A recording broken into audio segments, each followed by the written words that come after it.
Ուժեղ սևանցիներ, ողջունում եմ ձեզ։ Մեր հայրենիքի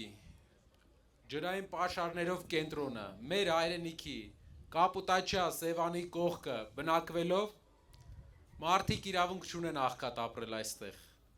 Այս ռեսուրսները, որ Աստված մեզ տվել է, պետք է օգտագործենք մենք, որպեսզի մարդիկ կարողանան այս տարածաշրջանում լավ ապրեն։ Պետությունը կառավարելը մենակ փող ծախսել չի, մենակ բյուջե ծախսել չի,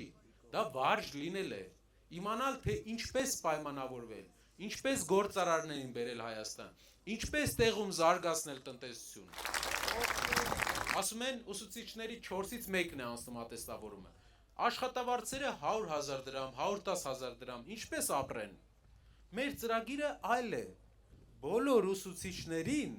առաջին իսկ տարվանից ամեն տարի 25% աշխատավարձը պետք է աճի այնքան, մինչև 2.5 անգամ ավել դառնա ու կկանգնի, չեմ ասում ավել։ 2.5 անգամ 5 տարում աշխատավարձը ուսուցիչների կաճի եւ բժշկական աշխատողների։ Այս միջոցները մեր բյուջեն ունի։ Այս միջոցները ուղղվում են պարգևավճարների։